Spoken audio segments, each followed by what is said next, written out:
This hour is brought to you by Jeremy Temple Law Office of Bloomington. Personal injury, criminal, business, whatever you need, Jeremy Temple Law Office will get you taken care of.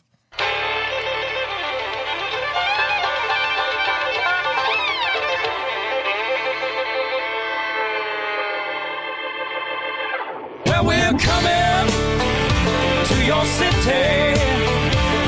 Gonna play our guitars and sing you a country song. We'll all be flying higher than a jetliner. And if you want a little bang in your yin-yang, come along. Well, come on board, Indiana Sports Beat with Coy O'Leary here on this Tuesday, April 28th. On the program today, big one, Simon Stepaniak, now of the Green Bay Packers. Joining us, Chronic Hoosier as always, Dylan Sin from Fort Wayne also on here as well. Todd Leary, how are you doing, sir? I am good. The weather is outstanding. It's going to be amazing today. Looking forward to get out there because it's going to be crappy the next couple of days. But it's supposed to be just absolutely gorgeous today. So get out and enjoy that because Governor Eric Holcomb has issued an executive order allowing hospitals, veterinarians, dentists, and other care providers to resume elective or non-emergency medical procedures. It's gone into effect. So get out to Reynolds Family Dentistry, what you haven't gotten done. I know you got some bad teeth going on, some gingivitis. Let's get that bad breath cleaned up. Dr. J is sitting there ready to take you on and clean you up a little bit. You've been in the house for weeks. Let's get that funk out of you, get you going. But that's just good news, man. It's just the sign of the beginning of things that are going to loosen up. But people cannot get too excited and jump out and start going crazy. But just if people will do it in the steps that I think that they're going to lay it out, hopefully we'll get out of this thing alive. Yeah, I mean, you're right. This is the very first step. I mean, they're not going to start opening up the cities and states until they're allowing hospitals and stuff to do procedures. So I think this is the first step. And, Friday's a big day for a lot of states. I don't know if Indiana will be one of them. I mean, I know the stay-at-home order is in effect until next Monday in the state of Indiana. And I keep flip-flopping back and forth whether I think he's going to relax that this Friday or not. But regardless, I think we're kind of starting to see the beginning of the end. Yeah, I think he's going to do it at the last second. I think it depends on how these numbers are, and because we saw yesterday that the numbers are they're still there. They're not going down yet. So, but we'll see. Alan Hughes says, "Good morning, guys. Glad to see the confirmation on Trayce Jackson-Davis. I will say I never thought that there was any real doubts he would be back for at least the second year. There wasn't. No, I mean it was just a lot of people expected him to test the waters only to go through the process because there's a lot of stuff you learn as a player, Todd, right? I mean, there's a lot of information you get for the future when you do this. Yeah, and with a lot of the things, especially being able to go work out and do some things with different teams, it is definitely not necessarily a bad idea. It's almost a way to work out and find out what the NBA wants you to. It's like a job interview and having them tell you, okay, well, you're not ready for this job yet, but go back to your regular job and practice these things. And then we'll pay you a whole bunch of money down the road. Great analogy. It's a great practice for a job interview because it will be a job interview because they interview these guys. And I mean, interview them for sometimes long periods of time. And it's all that goes in. It's not just a physical and all that. Sure. They put them through. It is an entire job. It's like recruiting. The recruiting process is more than just a coach watching. A group of coaches watching a player go play. I mean, they want to know about your academics. They want to know about how your interactions are with your teammates and your friends and your parents and your coaches and all that stuff. Well, I mean, the NBA is, imagine, magnifying that or putting that on steroids. They want to know everything about you. And they have guys that are doing personality tests for them. And there's a lot of stuff they want to know. So look at it from the player's perspective. It can really kind of work against you or for you. In a guy like Trayce Jackson-Davis's case, it can really work in your advantage to go do this as early as possible because he's a good kid. He speaks very well. He's very polite. He's going to pass every part of the test at the highest level other than they're going to say, hey, here's a few things that until he develops a 15-foot jumper that's pretty regular, they'll draft him. I think even after next year, they would probably draft him on potential. But I mean, he definitely has, some things to work on and some things to get better at. And I think he's for sure, obviously he's for sure a 2-year player. I think there's a possibility he's a 3-year player at Indiana. I do too. And I'm trying to think, does it work out for his brother to be here if he were to come here? No. Just 1 year behind, too far, 1 year too far removed. He'd have to stay for his senior year, yeah. So that would have been cool, but they're separated just a little bit too far. What I mean by that, his brother Taven was extended an offer from IU football a couple of days ago. This kid is 6'5". He might not be done growing yet, and he's already 6'5". I'm surely he plays basketball for that team. He was on their team. I mean, they played against Carmel this year, and my son Will, and they're totally different type of players, though. I mean, he's a shooter. He shoots from 30 feet. So it's a little different out there watching him, but you wouldn't know that they were brothers other than their hair was the same style pretty much for a while. But you wonder, are they talking to him about allowing him to participate in basketball? Here's the thing. I said this. I mean, you can't say anything nowadays without thinking ahead of time what it would be. But I mean, I say that, but he could easily reclassify. I mean, we see kids doing it every day. So I don't know. I mean, maybe he's a kid that reclassified up a year, and you don't see it in football as much, I don't think. But, I just immediately jumped to the saying, no, there's no way they would overlap. But I would love to see him overlap 1 year and see Trace Jackson Davis stay for his junior year and him come in as a freshman and reclassify. That'd be awesome. Yeah, the reclassifying – unless somebody's going to be a pretty much definitive NBA guy, I hate to see him do that, because I just look back and I think, like, my daughter's year coming up, she's going to be a senior. That senior year is just, man, it's just something you just can't get that back. And we talked about that, and unless you're going on to the NBA or something like that, where that's going to be like, yeah, whatever, dude. I'm playing with. It works. We don't know of all the cases, because trust me, it happens a lot more than what we know of. And we only really kind of hear about the good cases and the times when it really benefits a kid. But there's a lot of times when it's not that big of a benefit. And as long as there's the right support system, like I think Indiana University would be a good place or a fine place. I'm not worried about it at all. Christian Lander is the example with this. But, I mean, the coaches and the people involved in the athletic department, I mean, they will take extra care of him, I guess is a good way to say it. I mean, they will make sure that he is comfortable and, doesn't get home. I mean, it's homesick's a real thing. I mean, trust me, you don't grow out of that when you're 7 years old all of a sudden. I mean, maybe it'll be the first time away from home. It's not really the case anymore for kids. They travel so much with AAU and all that, but it won't, it's just a situation that stuff, we don't hear about all the negative cases near as much as we see the good cases of a guy, reclassifying and then 2 years later being the third pick in the NBA draft. Indiana men's soccer, they've just been dragging down the athletic program for all these years at Indiana. You mean dragging in national championship trophies? Yeah, I was being greatly facetious. Yeah, I know. Well, now they've just got the number one recruiting class right now is all. It's just, That's it. Yeah, I'm like just laughing. I'm like, golly. The Yeagley family is just, I mean, they're just legit. The Coach Yeagley, when I was in school, was awesome. And just, I know Coach Knight respected him a bunch. He talked about the soccer program a lot in our basketball practices and things. And then Todd Yeagley is just, he has, I don't even want to say continued it. He's even improved it from that point. So it's obviously just awesome. We talk about all these issues and things that may come up with the transfer portal and the rule of the NCAA looking at the transfer rule, allowing people.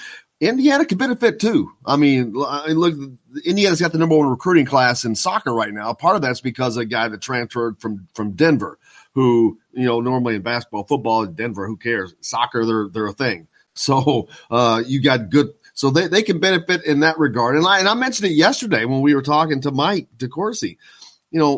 it is feasible that if that goes into play and the name, image, likeness things allows the boosters, Mark Cuban could really help Indiana out. I mean, Indiana could be a Kansas and they could be a Duke soon if that were the case. Now, I'm not saying that's going to happen, but that is a definitive possibility. Yeah, let's hope not. Because, I mean, what I don't want to be the case, and you could look back at this and look at guys that have transferred in, forget their stats, forget everything about it. Like, part of this is why I am crazy excited for next year's team, is because you got a bunch of kids that we've kind of followed through the recruiting process. They're from the state of Indiana. We've watched them kind of grow up a little bit, and now we get to watch their careers start at Indiana, and they're Indiana people. A kid that transfers in from somewhere else, I'm going to root for him. I swear, just like I would anybody else. But it's almost, I mean, he's definitely kind of a stepchild in that regard. And I mean, it's very difficult to look at someone as an Indiana guy if he transfers in here for 1 year. It's difficult.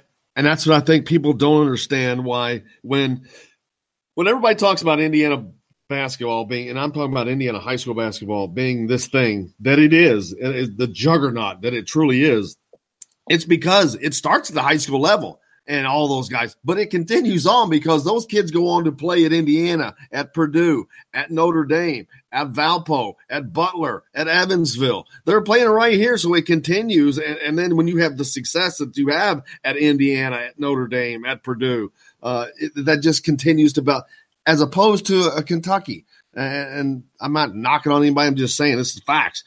Their team's built up of people they're not from Kentucky. So it's just people they got to bring in. They got to build theirs.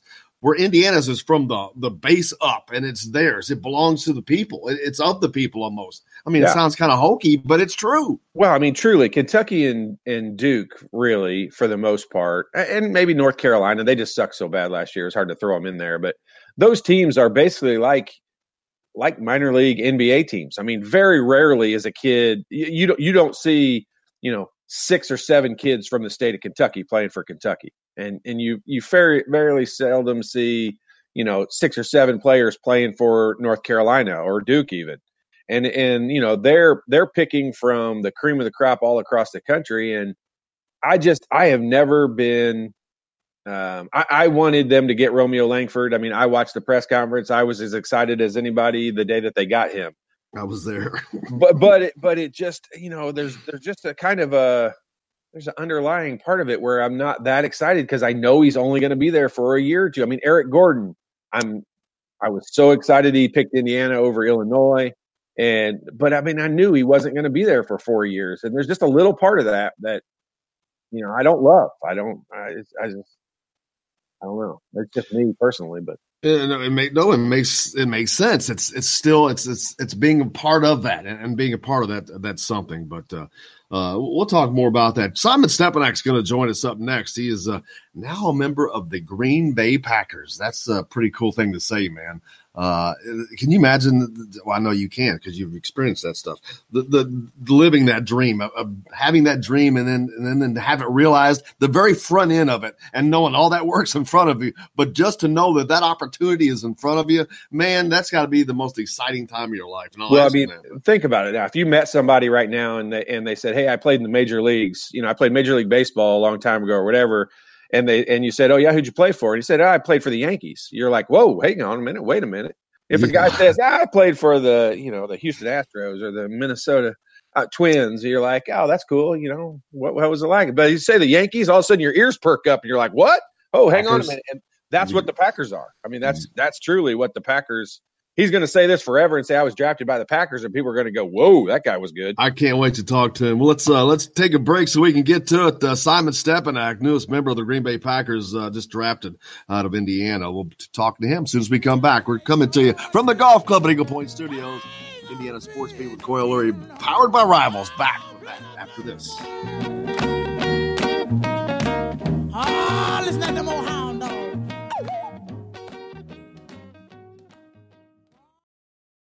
Hello, everybody. Jim Coyle from Indiana Sports Beat. When I'm not covering the Hoosiers, you can find me at Bubba's 33 in Clarksville, located on the northeast corner of I-65 at Veterans Parkway. Bubba's 33 has hand-tossed pizzas, bold burgers, and ice-cold beer from a select list of local craft brewers. An incredible food selection, all made fresh daily. Whether you're meeting the team for that post-win meal in the family dining area or meeting friends for happy hour to watch the game on one of Bubba's 50 TVs, Bubba's 33 in Clarksville. Pizza, burgers, beer. We all want a winning smile for those championship photos, and that's exactly what you will get at Reynolds Family Dentistry in Salisbury. Reynolds Family Dentistry has been serving the dental needs of Hoosier families for over 30 years. Let Drs. Roger J. Reynolds take care of your family. Stop by 65 at 809 South Indiana Avenue in Salisbury. Call 1-2-246-3368. That's Reynolds Family Dentistry, 812-246-3368. I'm Ryan Chatty, and I'm a Hoosier. As a toddler, you could always find me running around in a cream and crimson onesie, a red IU hat, reminiscent of those wandering world-famous William Tell town, shouting "Go Hoosiers!" Like the other alumni chose to make Bloomington my home. As a civic and alumni leader, I have become very knowledgeable about our community and would love to share my insights with you as your realtor.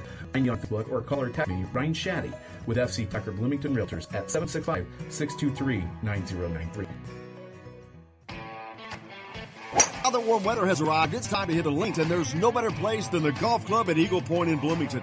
Voted best golf course by the readers of the Bloomington Herald Times, Golf Club at Eagle Point is under new ownership, has new fairways and bunkers, and it's open to the public. When the round's over, there's cold beer and a full menu of Eagle Point Club at Bistro. Call 812-824-1100 to make a tee time. That's 812-824-1100. The Golf Club at Eagle Point in Bloomington.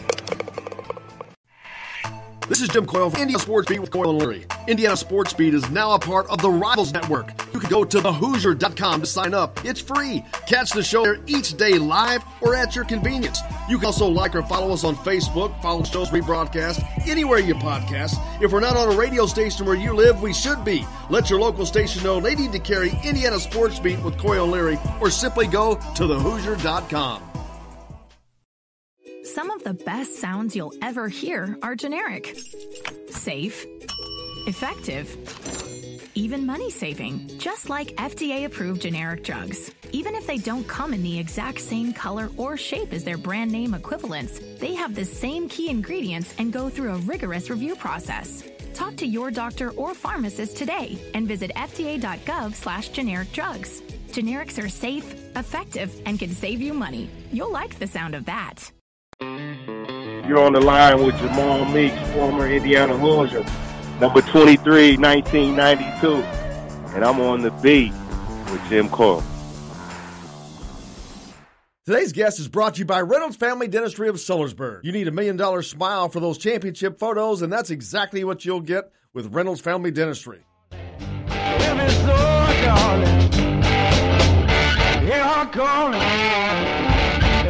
Welcome back to Indiana Sports Beat with Coyle Leary, coming to you from the Golf Club at Eagle Point Studios, powered by Rivals here on this Tuesday. Joined now by Simon Stepanak, the newest member of the Green Bay Packers. Simon, how are you, man?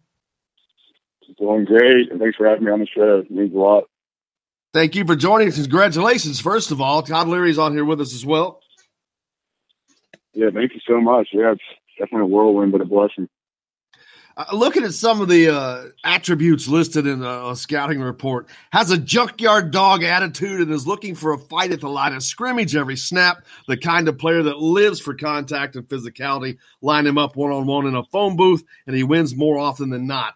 That's the kind of things I guess it's going to take to make it in the NFL. But, man, that's a type of player that I know that they look for, and congratulations on reaching one of the greatest franchises. We were just talking about that, man. I mean, it's like the Yankees, the Green Bay Packers. I know that getting to the NFL is a dream itself, but the Packers, it's just got to add to the luster. Absolutely, yeah. It's a dream come true being a play for such a history franchise and just all these legendary players and coaches that came before us and that are there now. And of course, I love the junkyard dog mentality, man. I take pride in my game. And that's what I take pride in the most, man. That's how you got to be if you're an interior lineman. You got to get after people, and you got to be able to put them on the ground. And every single play, just be a nastiest person on the field. I know you grew up over in southern Ohio, over there, just north of Cincinnati. Did you grow up a Bengals fan or a Browns fan, or what? Who's your football team when you were growing up? Yeah, so growing up, we were just right outside Cincinnati, so I was a Bengals fan growing up. My family's all Bengals fans. It's tough being a Bengals fan, but I think that my family's transitioning to Packers now. You know, they gotta follow That will not be. That's an easy change for them because that will not. It's not hard to like them. That cannot be tough for them to jump off of that bandwagon and get onto the Green Bay. I mean, what an unbelievable thing. I mean, I was thinking about it and watching this draft. It's pretty obvious that things have changed when it comes to the draft. I mean, everybody wants to see the I'll quote skill players and the fast wide receivers and all that, but I mean, can you think of any position in all of professional sports and truly college sports for that matter that has changed more than the offensive line position? I mean, it used to just be you had to be big and strong, and now you've got to be big and strong and fast and really smart, and you got to know everything that's going on every play, and it's just like I was trying to think about it during the draft and watching how many linemen were drafted and thinking, I don't know that a position has changed more than the offensive line in all of sports. What do you feel about that? Yeah, definitely. I mean, from the outside looking in, like you said, like everyone wants to see the quarterback or the next wide receiver, running back, which is super important. Like, don't get me wrong, but I mean, the offensive lineman, being an offensive lineman, like it's developed so much over the years. It's not just being a brute inside. You got to be athletic. You got to have quick feet. You got to have the brains. You got to be one of the smartest people on the field to be able to play out there. You got so much stuff going on in front of you. But yeah, I totally agree, man. Like the development of O-linemen over the years is just insane. It's become so competitive, and I mean, it's pretty crazy to see how far it's come. Simon, normally this process is just the beginning of a whirlwind for guys once they're drafted, and I'm sure that's still the case somewhat. But with the COVID-19, how has that changed that? I mean, you'd probably normally be going straight to the facility and all that now, and I'm sure that's not happening at the moment. Yeah, it's definitely throwing a wrench in a lot of plans for everyone across the nation and the world. It's a bigger thing than football right now. All the stuff that's going on. So it's definitely shaking up the NFL and how everyone conducts their lives. All of our stuff and all of our meetings are over Zoom. I think we're having rookie minicamp this weekend, and it's going to be all over Zoom calls and online meetings. So that'll be a first for everyone. But it's definitely a change. Not being able to get out there right away. It kind of sucks for the rookies. We don't get to go out there and face to face with our new teammates and coaches. But it's something we got to deal with, and we're gonna handle it right, and we're gonna attack it. So there's a lot of opportunity to learn the playbook right now in this downtime, and I mean, I look forward to doing whatever I can, and I know everyone else is gonna do whatever they can to be ready to go. Have any of the veterans reached out to you? Have you gotten a text and realized, or a phone call and then realized who it was and gotten off and said, "Oh my God"? I know you can't be starstruck too much, but still at this stage, it's okay to be starstruck because, I mean, we all grew up admiring people, but it's got to be amazing to be now amongst these peers of yours. Oh my God, it's a dream come true, man. Just over the past couple of years, just as my buddies have been going into the NFL, it's been a surreal moment watching them make their dreams come true, and I can be able to say, like, I know these NFL guys that play in the NFL, I play as a kid, you're like, I mean, I can't wait till I get to that point, But yeah, definitely when David Bakhtiari reached out, and I can't lie, I was definitely starstruck a little bit. I mean, that dude's a legend, and he's gonna go down as one of the best to ever do it at that position. And I just look forward to getting there and working for him and learning from him and learning from all the veterans on the team and just getting everything I can for him. Yeah, I was telling Todd I was watching Peyton's Places on ESPN the other day, and one of them was they were up in Green Bay, and they were in Bart Starr's Stingray Corvette that he won for being MVP of the 71 then Super Bowl, I think, and it's Brett Favre and Peyton Manning, and they go to Vince Lombardi's house and they're watching films in his old basement, and it's just the craziness. Have you, since you've gotten a little extra time on your hands, have you looked into the lore of the Green Bay Packers? Because like we talked about, it's one of the it's the Yankees of the NFL. The NFL, yeah. Yeah, it's funny because my dad was watching the other day, and I was catching parts of it as I was taking calls and whatnot. But it's actually crazy. The first player to ever get drafted out of Ross was drafted with the Green Bay Packers, and it was in the 1960s, and he played under Vince Lombardi. And his name was Jay Bachman, and he still lives here in Cincinnati. And it's kind of just the craziest coincidence. I was the second player ever drafted out of Ross High School, and I'm also at the Green Bay Packers. And I'm reaching out. He's reaching out to me.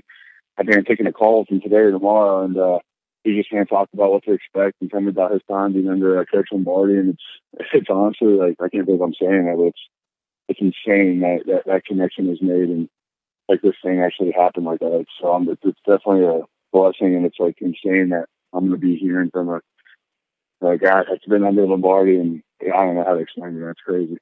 Yeah, that's incredible, and just a cool story. I mean, those backstories are what kind of made the draft this year so much fun, watching all the different I'll tell you, like I loved it last year in Nashville, seeing how many people were there and how excited it was and the booze and all that. But, man, this was the most exciting draft I can remember of any sport in a long time, just to see all the different families. And I loved seeing all the players like sitting at home with their parents or their siblings or people like that. And it was just it was a cool thing. Like, were you sitting watching the draft with family members? Like, what was your setup for the draft?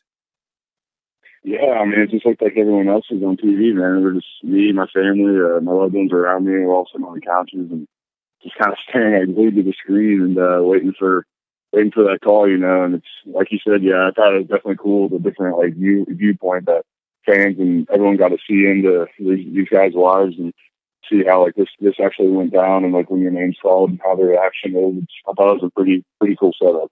Yeah, I thought it was awesome.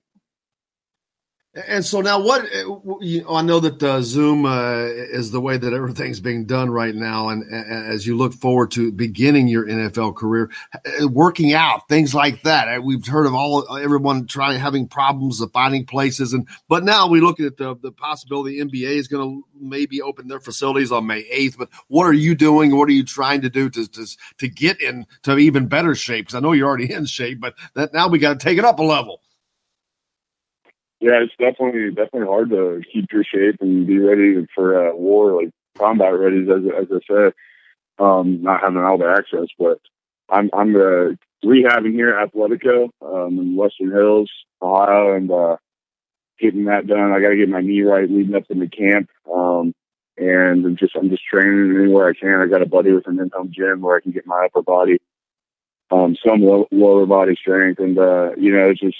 You just got to find ways, man. You got to get creative because obviously you can't just get right down to LA Fitness or your local gym or your training facility. So definitely weird, but I'm blessed to be able to get in while I'm getting into it. You know, Simon, one other thing, you're joining a fraternity, Indiana linemen here of late. There's just an influx of guys that are going to be in the league at the same time. It's guys that you know. That's got to be a cool thing as well.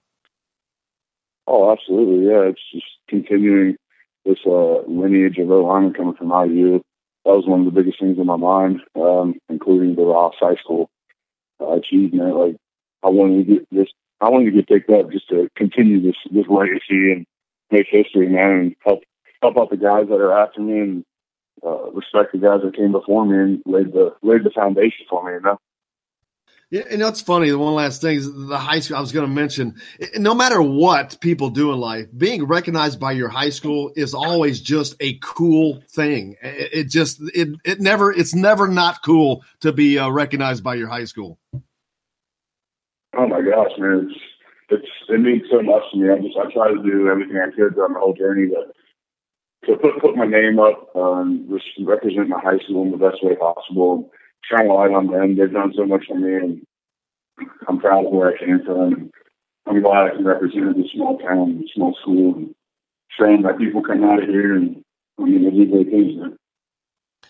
Well, Simon, we can't thank you enough, man. We appreciate you. Wish you the best of luck as you get ready and prepare to move on the NFL. We'll stay in touch with you and keep on track and look forward to the Packers.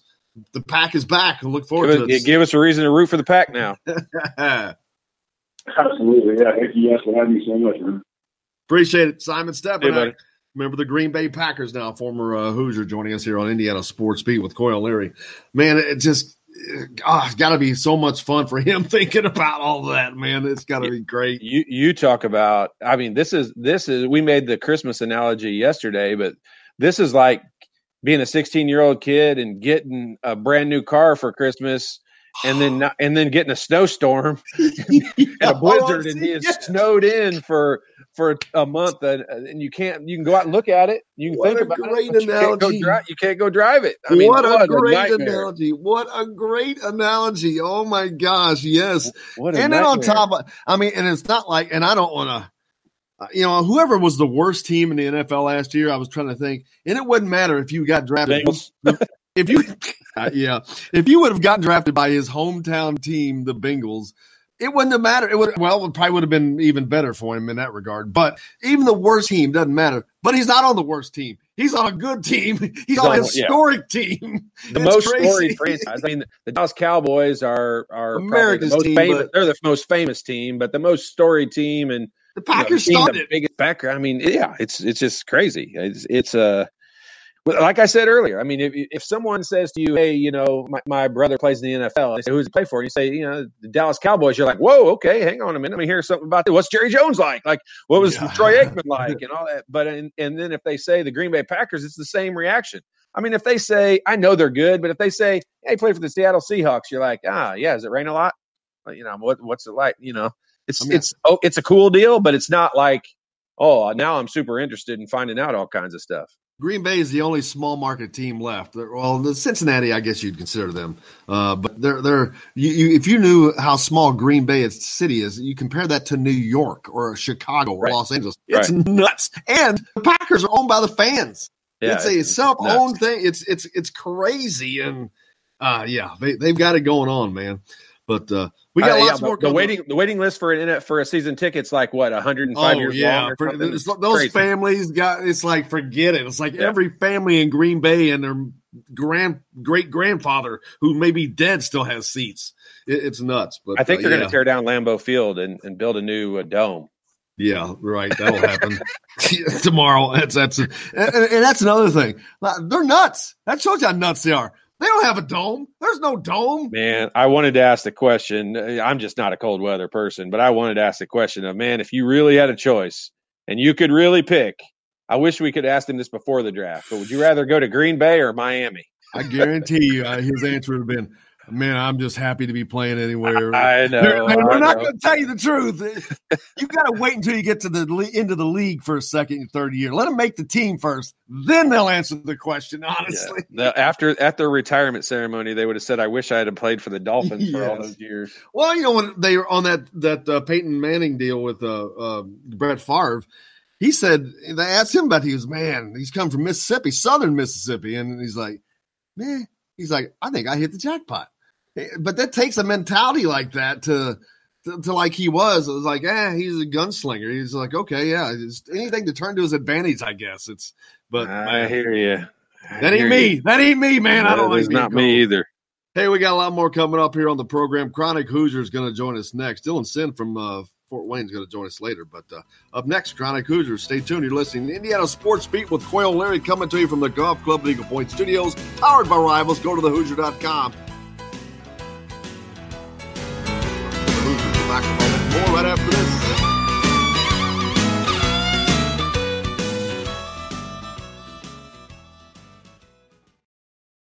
Hello, everybody. Jim Coyle from Indiana Sports Beat. When I'm not covering the Hoosiers, you can find me at Bubba's 33 in Clarksville, located on the northeast corner of I-65 at Veterans Parkway. Bubba's 33 has hand-tossed pizzas, bold burgers, and ice cold beer from a select list of local an incredible selection all made fresh daily. Whether you're meeting the team for that post-win meal in the family dining area or meeting friends for happy hour to watch the game on one of Bubba's 50 TVs, Bubba's 33 in Clarksville. Pizza, burgers, beer. We all want a winning smile for those championship photos, and that's exactly what you will get at Reynolds Family Dentistry in Sellersburg. Reynolds Family Dentistry has been serving the dental needs of Hoosier families for over 30 years. Let Doctors Roger and Jay Reynolds take care of your family. Just off of I-65 at 809 South Indiana Avenue in Sellersburg. Call 812-246-3368. That's Reynolds Family Dentistry, 812-246-3368. I'm Rain Shaddy, and I'm a Hoosier. As a toddler, you could always find me running around in a cream and crimson onesie and a red IU hat reminiscent of those worn during the world-famous William Tell timeout, shouting, "Go Hoosiers!" Like many other alum, I chose to make Bloomington my home. As civic and alumni leader, I have become very much about our community and would love to share my insights with you as your realtor. Find me on Facebook, call or text me, Ryan Shaddy, with FC Tucker Bloomington Realtors at 765-623-9093.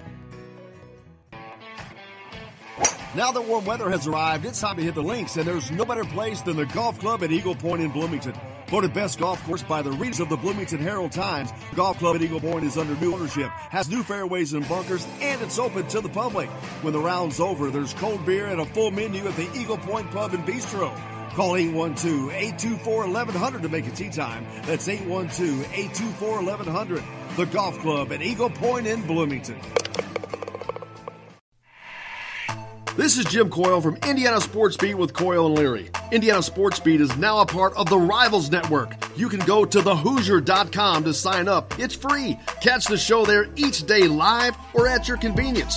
You can also like or follow us on Facebook. Follow the show's rebroadcast anywhere you podcast. If we're not on a radio station where you live, we should be. Let your local station know they need to carry Indiana Sports Beat with Coyle and Leary, or simply go to thehoosier.com. Some of the best sounds you'll ever hear are generic, safe, effective, even money-saving, just like FDA-approved generic drugs. Even if they don't come in the exact same color or shape as their brand name equivalents, they have the same key ingredients and go through a rigorous review process. Talk to your doctor or pharmacist today and visit fda.gov/generic drugs. Generics are safe, effective, and can save you money. You'll like the sound of that. Hey, this is Jordan Halls, former Indiana Hoosier. Keep up with Indiana sports on Indiana Sports Beat.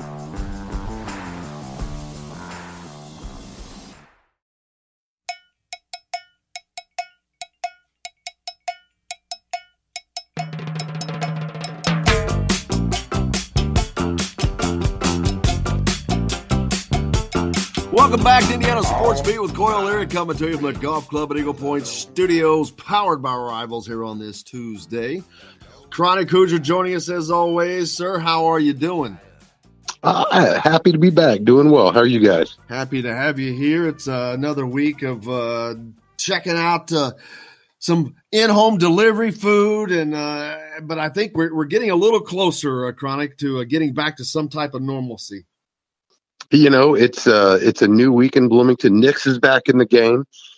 Pizza and Stromboli for everyone, man. I couldn't be more excited to see them back here. It's we're slowly progressing towards something it feels a little more normal. I still struggle sometimes to remember exactly what day it is, but starting to. I think the biggest thing right now has been finding a rhythm. Some of those things that we can kind of mark time with, and with the spring semester drawn to a close, we are soon to transition into B-Town summer, which, as everybody knows, is the best time of the year here in Bloomington. So looking forward to that, man. Definitely looking forward to that. Yeah, have you not realized that we use you as one of our markers for this? we mark Tuesdays based on you. I'm not going to lie. I do the exact same thing. I know I at least got to have my stuff together by this point. Whether or not I have pants on is a separate matter, though. I mark my Tuesdays based on this conversation. I'm not going to lie. Last night, we've got 3 guests today. We normally only have 2. The only reason we have 3, I forgot it was Tuesday. And once I'd already done that, I went, oh, crap, tomorrow's Tuesday. I'm like, what are you doing? I'm like, it's nuts. I can't keep the day straight. It's crazy. But, you talk about Nick, or the Pentagon just released that information, those unidentified flying objects. I think that's those are Strombolis coming out of Nick's flying, hitting the town of Bloomington. But, it's great to see because Nick's had closed for a while, but it's good to see these businesses that they're staying active in the community, and the people are supporting them. You know, it's wild. I was talking to some guys at work yesterday when the Department of Defense released that footage and basically acknowledged, there's things out there that we can't explain. We have evidence of it. The only reasonable conclusion we've been visited by aliens, and it barely even registered a beat. This is just how messed up things are now. So, no, that was wild. I was kind of encouraged yesterday. I was out grabbing some lunch from Smokeworks. I was craving some smoked wings, and when I was in there, I saw Richie from over at Hinkle's Hamburgers, the new proprietor over there, and he had expressed to me that this is some of the best business they've ever seen since he took over there. So after a lull of a week or two, where kind of took everybody a little bit of time to kind of recalibrate and get their bearings. The support's been absolutely phenomenal, according to him. So I was very heartened to hear that. Glad to see him out and about, and also glad to see him out supporting, local restaurants as well. So I think it's very indicative of just kind of the Hoosier spirit, man. As crazy as the times are, everywhere you look, there's people doing important things. There's people helping other people out, and it's good to see. Yeah, another thing hopefully we're going to get back to is sports as we get looser and looser, but that's of course the last thing, at least of importance, but it is something of importance. We just got off with Simon Stepaniak, who's the newest member of the Green Bay Packers, just drafted out of Indiana, of course, but he's in a long line of linemen that are in the league right now. We were talking about that, but the coolness. Can you imagine? I mean, going to the NFL is a dream, of course, for any of those guys. But when you go to a prestigious program like the Packers, that's amazing. No, it was reminiscent of when Jason Spriggs got picked up. And you see a guy that's just absolutely put in the work and deserves that opportunity. But then to see the chance, the randomness of the draft, find them in a place that absolutely values, cherishes, and celebrates their linemen. I was actually taking a step back when I was looking over the IU's recent draft history. I think you can probably see a direct correlation to the way in which IU's been able to develop players on the offensive side of the ball, particularly in the trenches, and the recent success it's had over the last several years. I mean, you go back, Simon this year, Wes last year, Feeney, Spriggs. One of the most critical elements of elevating IU has been improving its play at the line of scrimmage on both ends of the ball, quite frankly.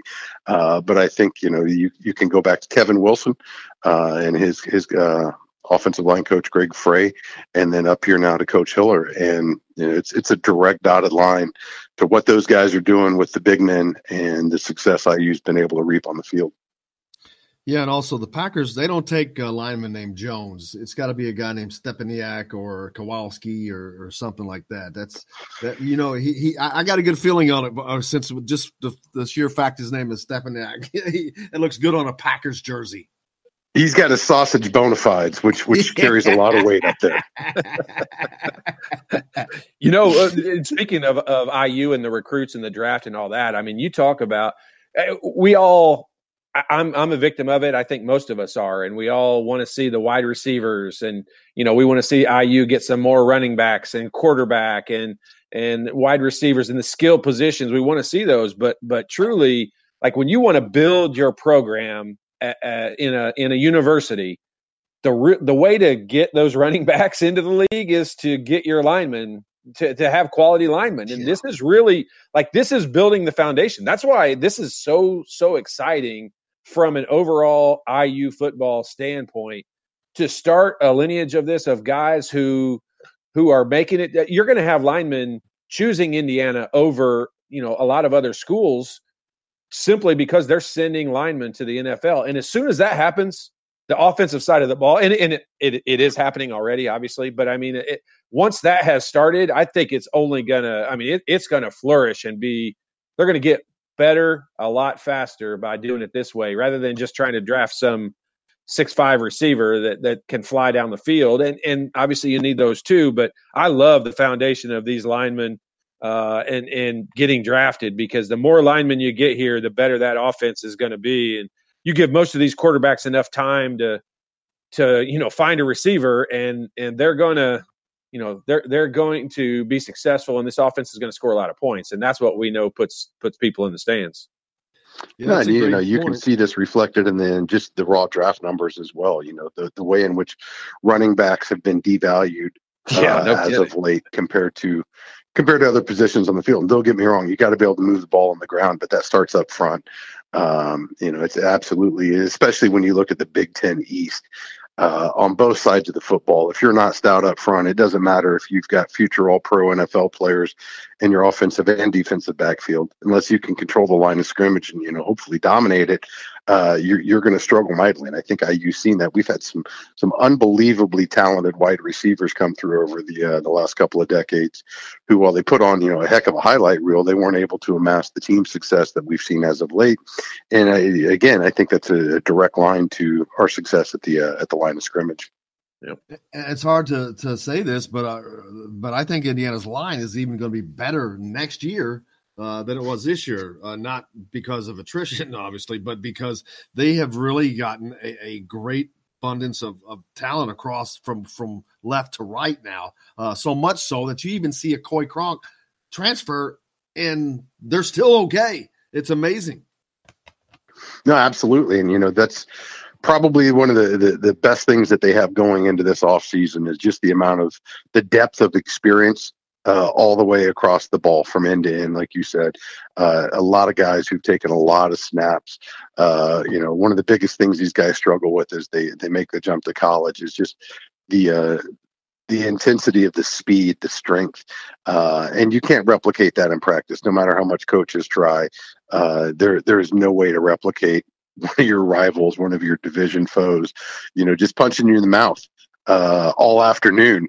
And for Coach Allen to have this many players who have been through the trials, who have felt the fire, and more than anything too, have both tasted success and had to finish the season with that disappointment. I think it sets up, assuming that we can get them back on campus at some point. I think it sets up for another continuing year of improvement and hopefully increased success from last year. Assuming that you watched the draft simply because there's nothing else on to watch, but did you enjoy it as much as I did, and a lot of people I've talked to have? I mean, it was I couldn't speak highly enough about how much I enjoyed watching the virtual draft.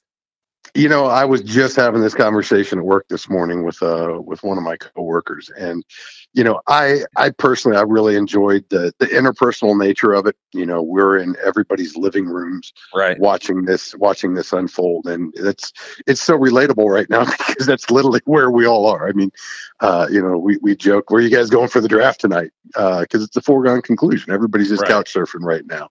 So to see the players, these future stars, these future millionaires, having the greatest moment of their lives in the exact same setting that we all are, I thought was really, really cool.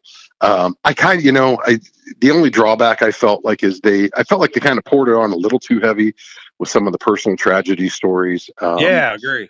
There were some moments where it got a little too deep, and it was almost unnecessary at times, I felt, and I think maybe going forward, they're going to have to find a way to balance that out a little bit more. One of the things my coworker mentioned that I absolutely agreed with too, I felt like they were a little light on Kiper. I am always amazed at his ability, late in the 6th round, you get the sense he could speak for 2 hours about, some guy that's probably going to be 2nd, 3rd string on the depth chart on his best day. I do enjoy learning that element of it. I wish they would have supplanted a little bit more of the personal tragedy with some of that analysis. But all in all, I thought it was amazing. I thought it was amazing to see Goodell in a T-shirt, at his house. It was just, for the times that we're living in right now, I thought it was probably as best as you could have produced and then some. The only thing would have made it better if he'd have gone all Belichick on us. I would, if you'd have said shirtless, then we were going to have a problem. No. But I know it's going to come across sounding like a jerk by saying this, but following those stories and following the tragedies, when someone had a death of their mother, the 6 days after they arrived on campus and all that, that is so. That's just terrible. What a terrible situation. And then you're right. We were not laughing about it, but commenting over they had a guy on there and they're like, yeah, his grandpa died in 2003. We're like, well, so did mine. 2003, 17 years ago. What does that have to do with what's going on in this draft? And hey, I get it. Everybody has a story, and let them celebrate. Yeah. I mean, why were we not talking about a lot of the more positive things out of this? But you're right. They put in they tried to make it a little more dramatic than some of them needed to be.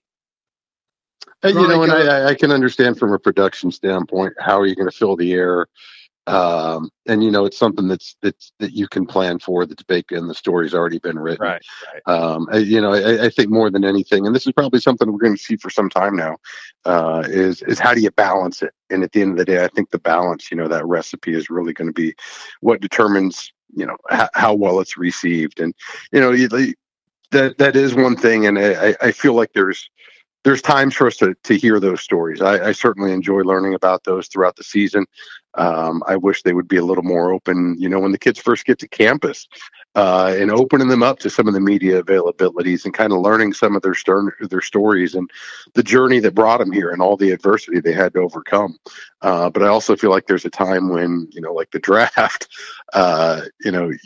you got to focus on the celebration of it, probably more so than the tragedy that led them to that point.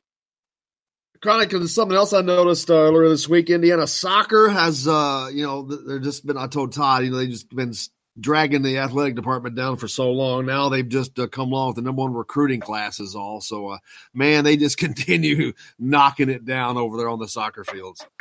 No, they are absolutely. It's, a lot of folks talk about reload, not rebuild, and you'd be hard pressed to find a program in the country that lives that more truly than IU soccer. And in typical Yeagley fashion, and I mean Todd and Jerry, with an emphasis on that back line. You want to talk about having draft success and having the right talent at the right positions for your sport. That has always been the way in which IU soccer succeeds.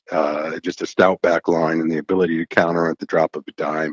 And they continue to do that. Now, the big thing right now, obviously with fall sports kind of being up in the air, there's been a push for several years now to balance the soccer schedule out over fall and spring, just because so many schools participate in northern climates, and it fundamentally alters the game. When the pitch gets hard, the grass starts to die, the grounds get real sloppy as the rain comes.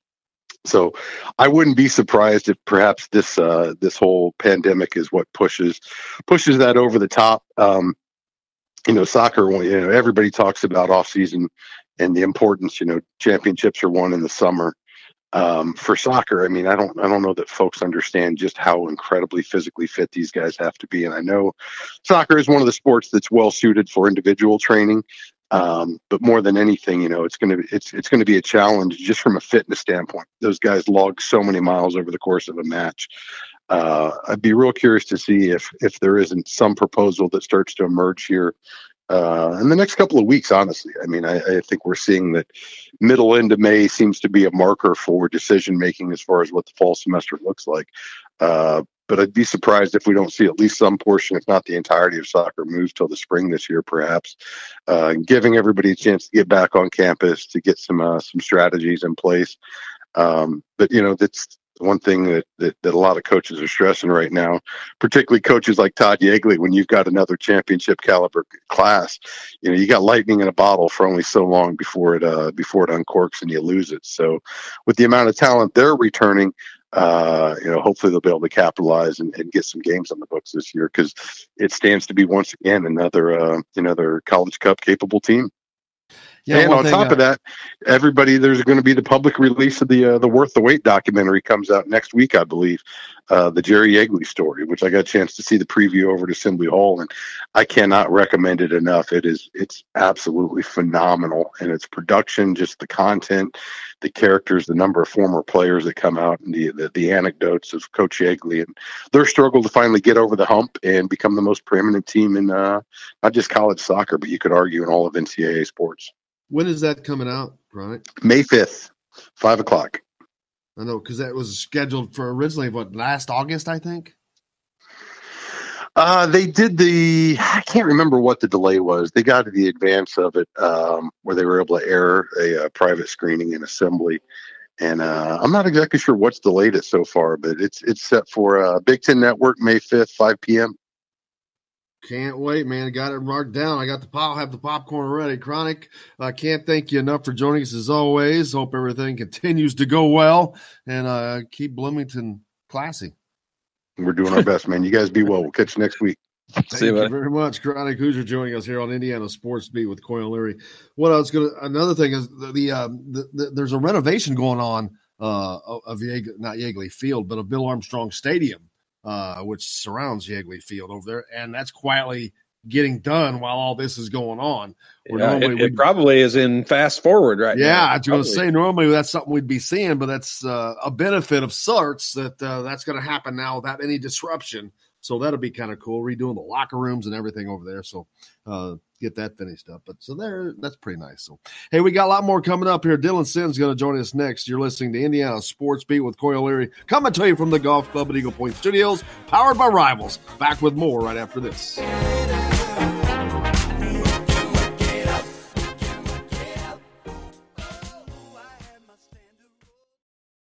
Hello, everybody. Jim Coyle from Indiana Sports Beat. When I'm not covering the Hoosiers, you can find me at Bubba's 33 in Clarksville, located on the northeast corner of I-65 at Veterans Parkway.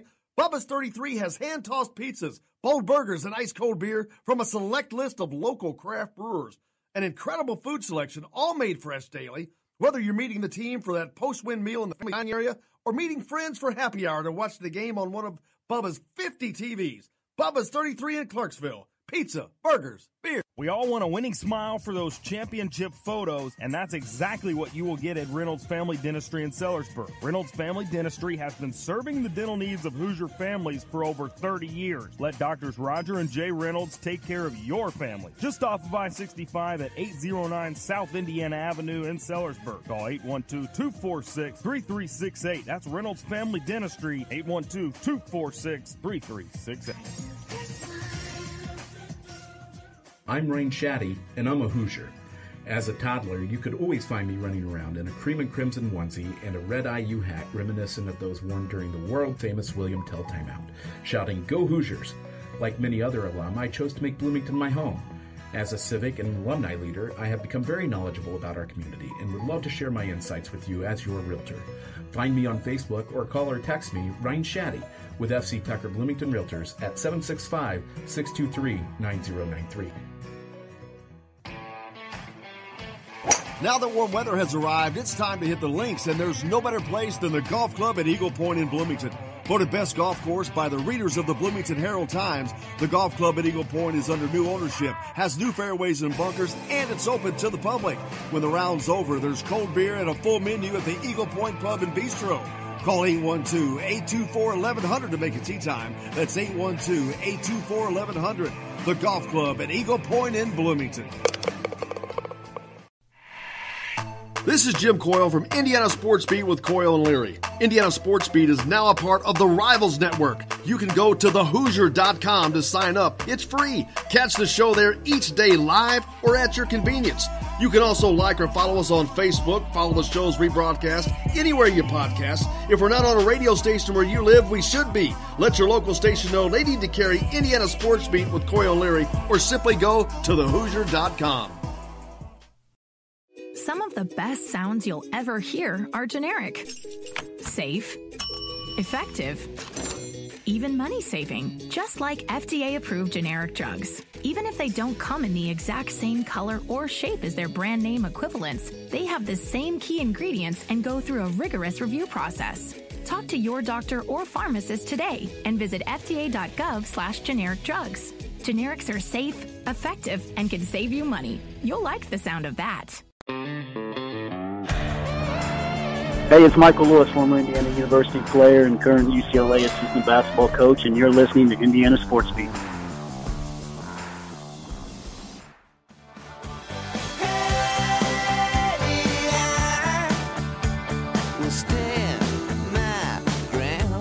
Welcome back to Indiana Sports Beat with Coyle Leary, coming to you from the Golf Club at Eagle Point Studios, powered by our Rivals, joined by our good friend Dylan Sinn from the Fort Wayne Journal-Gazette. Dylan, how you doing, man?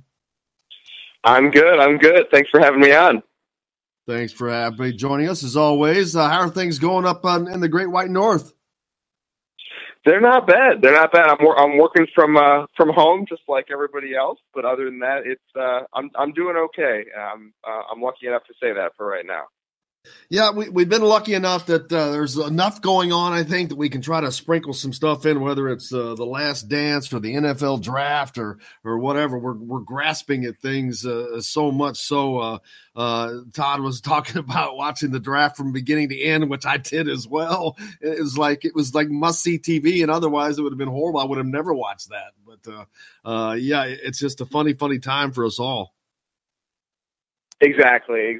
I mean, that's the anticipation leading up to the draft and leading up to even watching a documentary about the 90s Bulls.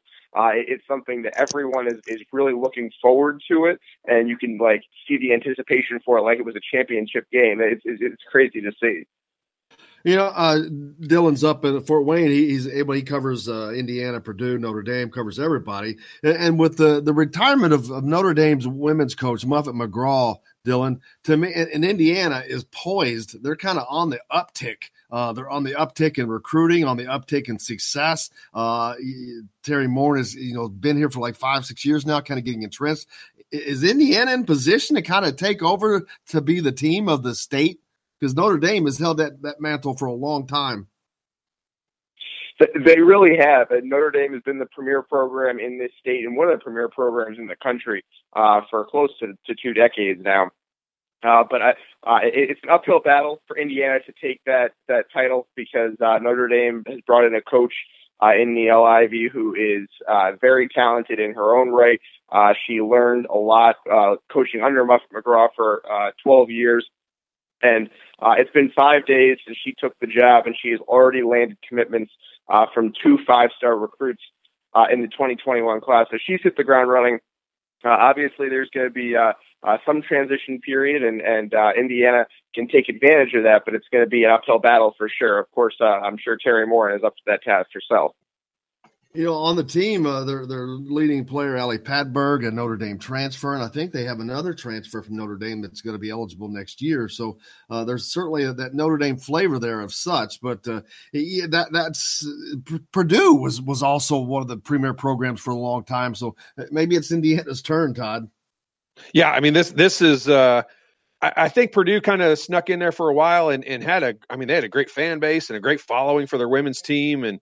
Now, Indiana has really, I'll say, taken that. They're kind of 1B right now to Notre Dame, and it's going to be very difficult. You can't replace a team like Notre Dame from the state standpoint, in a season or two. It's something that's got to be built and be stable and continue to happen year after year after year. And I think Terry Morin is definitely, a coach that can put them in that position. But I agree with both of you. I mean, I don't think it's something we're going to look at this year and say, okay, yeah, Indiana, the program overall is just better than Notre Dame's right now. I think it's getting to that point, and I think it's kind of building that foundation. But right now, you've got to respect what Coach McGraw was up there, and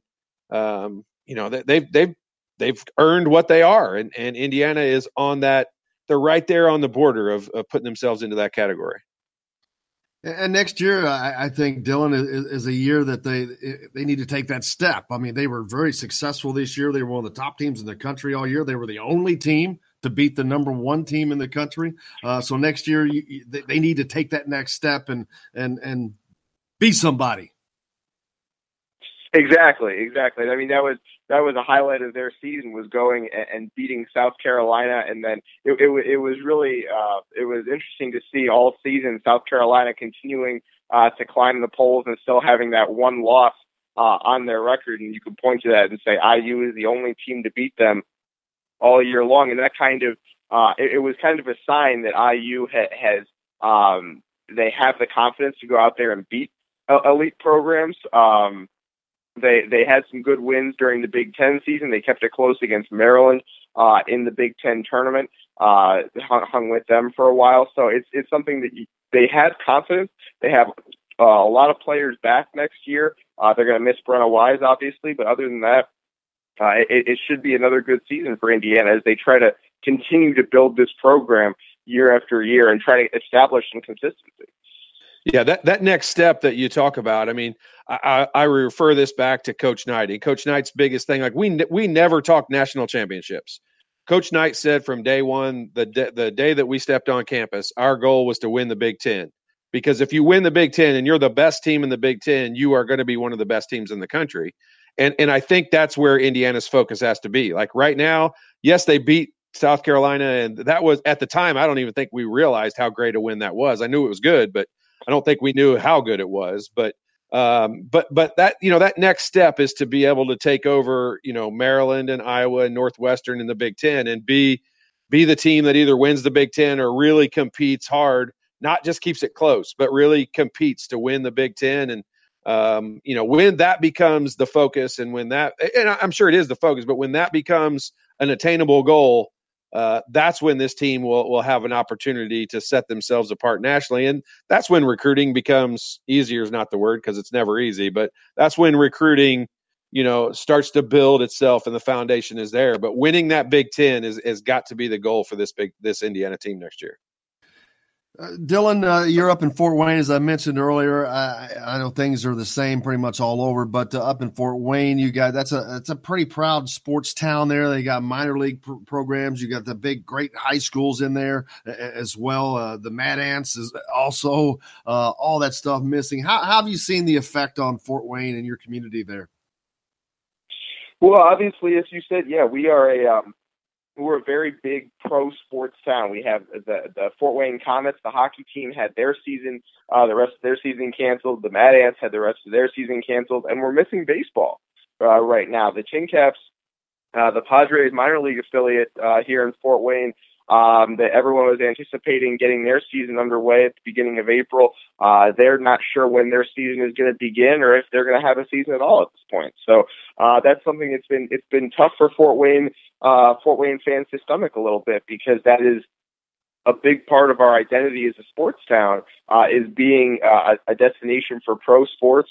And something where people come from all over the state to see some very good pro sports that they aren't major leagues, but they're talented players that come through here. And so it's been disappointing to see some of those games missed. And obviously, the vast majority of people understand why that has to happen, and it's for the greater good. But we're excited to get pro sports back, especially the Tin Caps, which can hopefully start here within maybe the next couple of months, get baseball back in Fort Wayne and get people buying hot dogs and ice cream and things like that at the ballpark.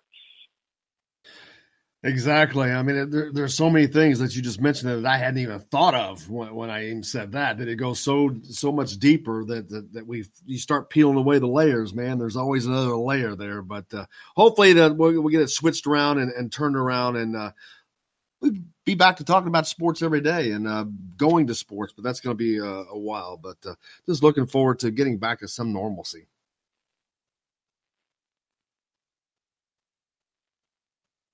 Hello. I think we lost him, but anyway, I appreciate it, Dylan. If you're still there, appreciate you joining us today on the program as always, and hope things go well up north in Fort Wayne. Fort Wayne Journal-Gazette. Make sure you give Dylan a follow, Dylan Sinn, S-I-N-N, at Twitter or whatever. But man, it's just been another great day here on the program. Simon Stepanek joining us, Todd. I wouldn't be afraid to be in his shoes, although it would be a tough shoes to be in, big shoes to fill, but big ones there. Yeah, I mean, that dude's got a fun next couple of months to look forward to, and it'll be hard work, and it'll be a lot of tough things going on. But man, what an exciting time for him, and Indiana football in general. I know the Hoosier Nation is extremely proud of Simon and the work that he's put in, and he's been paid off for it. Yeah, and then everybody else, it's hopefully we can get back to some normalcy. I know everyone's chomping at the bit, but the thing is, you gotta hurry up and wait is what you got to do, because you got to go slow to go fast, I think. And so let's keep this thing at bay, and then so we can get back to fall sports. Hopefully late summer sports would be great, but it's just you don't know what to do other than to keep doing what you're supposed to do, right? Yep. I mean, there we'll keep plugging, and I hopefully in another week or two, I really think that we've kind of set through the not knowing stage, and hopefully in the next couple of weeks we'll start to see. I think this week is a big week, and next week will be even bigger in determining the state of Indiana and what's going to be allowed and what's going to start opening up. And I'm looking forward to learning this information and getting things moving. The NBA I think they're trying to be a leader in this because I think they feel that they have been the leader from the beginning, because when they shut down the NBA, it pretty much split everything followed, right? Boom. So they're trying to get their facilities opened up. They were going to do it on May 1st. They pushed that to May 8th, and they'll reevaluate then. But they're trying. They're trying to be the forefront. So let's salute them, and they've done a good job with that. Something else I saw, and this is not – it had come out before, and I don't think I talked about it, but Trevor Lakes was just picked up by your buddy Fred Hoiberg at Nebraska. He came from UIndy. He's from Lebanon, Indiana, but he shot 40% from three last year. Yeah, I saw that. So there's another good – Fred sneaking in Indiana, picking up a nice little pickup. Yeah, and Fred's a player's coach. I mean, he is he's a guy that players are going to enjoy playing for, and he's had a tough situation, and they're trying to build for the future, and I think they're going to do it with one or two players at a time, and then they're going to keep doing these grad transfers and get guys to come in. I mean, everybody remembers they had 14 new faces on their roster last year. That program just basically disassembled, and Fred had to put it all together in 30 days. And so, they're kind of piecing it together, and it'll take 3 or 4 or 5 years, but once he gets, a base of players that he's recruited from their freshman year on, and they're there, and they add a player here and there to fill out the roster, they'll start being, they won't be in last place in the Big Ten for very long, I bet you. Oh no! I mean, you can see that the action he's already attacked their recruiting, their roster management. That's been going on for a while, but and this is probably going to be a nice little pickup. I mean, just one of those nice little under the radar, a kid that probably didn't get a lot of attention playing for a D2 team, UIndy, but he shot 40% from three, and that 3-point line is the same at UIndy as it is at IU or any place else. Yep. So you can shoot 40%. That's pretty damn good, because I think the national average is about 37% now at that mark. So that's good shooting. Yep, no doubt about it. I mean, when you can shoot, you can shoot. That line is the same distance no matter where you are in college. So, I mean, there's no doubt about it. He could have helped out a lot of teams across the nation. I mean, we saw at 40%, that was well above the national average for what guys shot from there. And anyone that put themselves in that 40% range was right up there in the top of the nation. So yeah, it's just that's a big deal for him. And congratulations. And we'll continue on. Following him from UIndy is fun. I love following those guys when they go on and go to big time Big Ten schools. I'll enjoy watching them. And all that does is continue to foster the unbelievable fact that Indiana does nothing but produce talent. Another Nebraska, Iowa State, Kansas State, Michigan State, Ohio State. All these teams are kids from Indiana. They're going there. Plus, you feel Indiana, you feel Notre Dame, Purdue, Valpo, Butler, UIndy. I mean, Evansville. It's just a nonstop parade of talent from this state. Yep, for sure. And the talent is there, but one of the things that it doesn't get overlooked, it gets talked about a lot with all those of us in basketball. But where that comes from is the coaches. I mean, coaches all the way down to the youth leagues. They study films. They study the Bob Knight films. They study Gene Katie films, and they want to know how to run a better offense, and they want to know how to play help side defense, and they teach this from the kids from early on, and that's because we grew up. Guys our age that have young kids grew up learning that and doing that and wanting to do that, and so it just starts with coaches, but players are just they are players in Indiana are different. I mean, they love basketball. Speaking of basketball, one thing that I think a lot of people learned in watching the third and fourth episodes of The Last Dance is that Phil did not invent the triangle offense. I think a lot of people were under that misconception. He openly talked about it. He learned it from Tex Winter, sure. Another coach. But it just goes to show you that there's nothing new. It's Look, the same thing. That offense was not magical. That offense was not. You can run the triangle offense and if you don't have Scottie Pippen and Michael Jordan and John Paxson and different guys in those positions, that triangle offense isn't going to do crap. So, exactly. And that's what Jerry Krause thought. Unfortunately, he thought that he could plug that in to just plug the players in, and it didn't work that way. Yeah, I mean that whole thing about about the motion offense and about Phil Jackson and Phil Jackson, I know he had insanely talented players, yes, but you look at who they're playing against, it's the same thing now. I mean, the teams they're playing against are insanely talented. If you don't put a good coach in that position, you're not going to win 10 or 11 championships or whatever it was he had. I mean, you're not going to – you can't do that. That's not a fluke. That's not lucky and having a bunch of great players. Like, his relationship with the players is as good as anything. And I think you can watch in this documentary, one of the things you can really watch and learn from it is, you can have the greatest players in the world. I mean, Jordan didn't win until his 7th year in the league, 6th or 7th year in the league. Like, you can't win unless you have the right synergy with the group and everybody on the same page. And as soon as, as soon as the Bulls got off, we're not on the same page anymore, things started going downhill. And I give Phil Jackson more credit for, being a guy that kept everybody together and on the same page and, happy and upbeat in a good mood than anything, way more than the triangle offense. I mean, I'll tell you right now, Bob Knight will teach everyone this.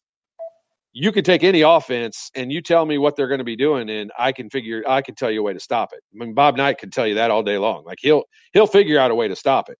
It's not the triangle offense. It's not the motion offense. It's the guys that run it properly and do everything the way it's supposed to be done. And, the Bulls screened better and cut harder and passed better and shared the ball more and did all that stuff way better than the other teams. That's why they won. And that's why the Lakers won when they won. And that's why the Celtics won when they won. Man, I'd fire Jake if I could. I can't. I had a clip that I'm going to play from Charles Barkley that is, well, good thing Jake's damn into the show. Thanks a lot. But I want to play this clip. This is Charles Barkley talking about the Draymond Green thing that's kind of been lingering between those two. Draymond Green's always like cracking on Charles Barkley. Didn't win a championship, whatever. Oh, and this came up again because they said something, and it was a podcast. This Charles Barkley's response. And, oh my God, this aggressive stuff here. I heard it. Oh, you're gonna love this. Maybe. But Draymond Green is taking another shot at saying jealous of career. It's crazy to say. How do you respond to something like that? Well, Jordan, you know me for a long time. One thing, I'm not jealous of anybody. I like messing with him. I like him. I think he's a good player.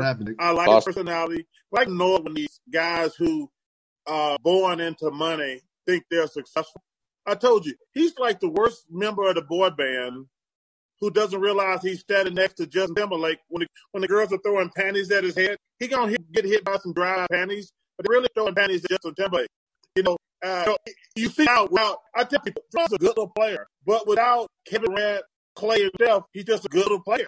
And he's a good role player, and I like him too. But it annoys me when these guys they won something.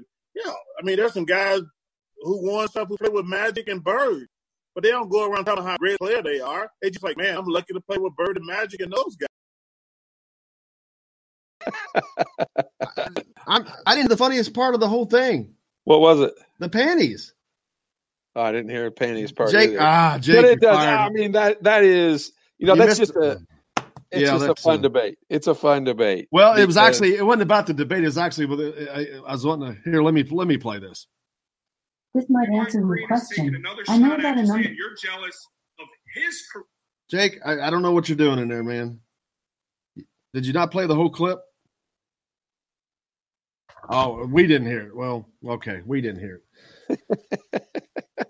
Wow. And look, which one of you is Charles Barkley and which one of you is going to be? Boy, I don't know. But, man, it was the he was talking about him being standing next to Justin Timberlake and getting the flyby panties. Yeah, what do you call it? What do you call it? Getting hit by what? What did he call the I didn't get to hear it, so I can't remember what it was. But, it was funny. I thought it was funny.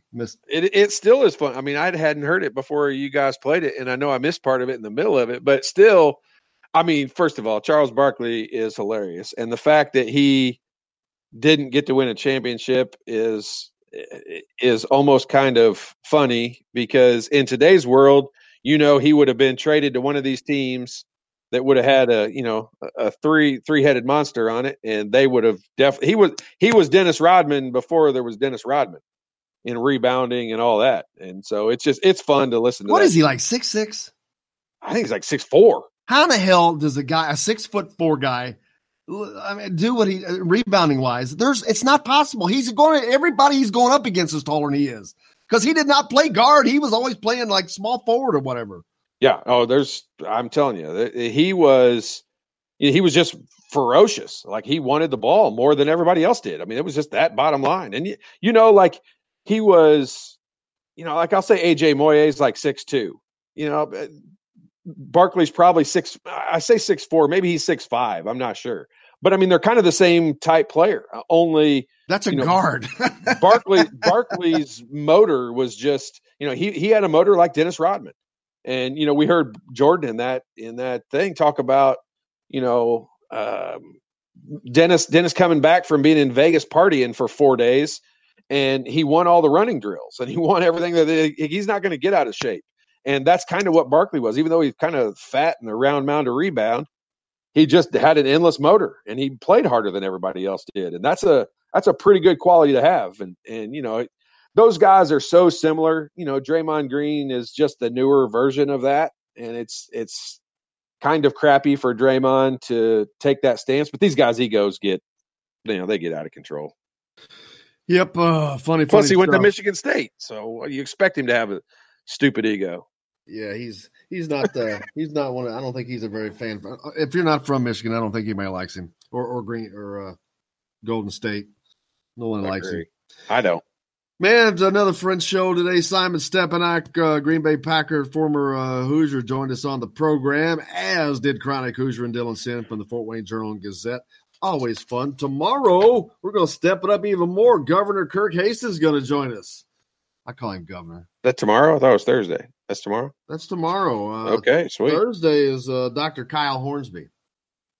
But Governor, we got a governor on tomorrow. How about that? I refuse to call him doctor. Refuse to call him doctor. I just threw that out there just because. It's Kyle Hornsby. The same with Governor Kirk Hastings. I think he's a state representative in Tennessee right now. But I'm telling you, I see this dude. He's got a career ahead of him. He's just too good with the people, and he's a good. Why would you want to ruin your life and go become a bigger politician? And the second thing is, gosh, I cannot forget this. Jake, you got to pull this up, and we got to play it actually in the show this time. This is Derby week. This is actually supposed to be Derby week. The Derby would be the Saturday. Friday is Oaks Day. 2 years ago on Derby week, we were down at Churchill, and which we would have been now. But so I have Kirk on, and it was the Friday. It was Oaks Day, and so I'm having all these different guests on. I had Coach Mallory on, but it was doing a Derby special where you're picking your Derby horse. I was just having all these IU people pick their Derby horse. Well, he asked, well, can I pick my own? Can I make up my own horse's name? And I'm like, well, yeah, but what's that do? He's not in the race. And so he makes up this name, and I didn't get it at first. And I said, well, how would that race go? Well, then he does the call of the race. And once you hear it, you'll know. So, Jake, make sure we have that queued up. I've heard it. And if you don't think that he's on drugs after you hear this, him call this race, then you're nuts.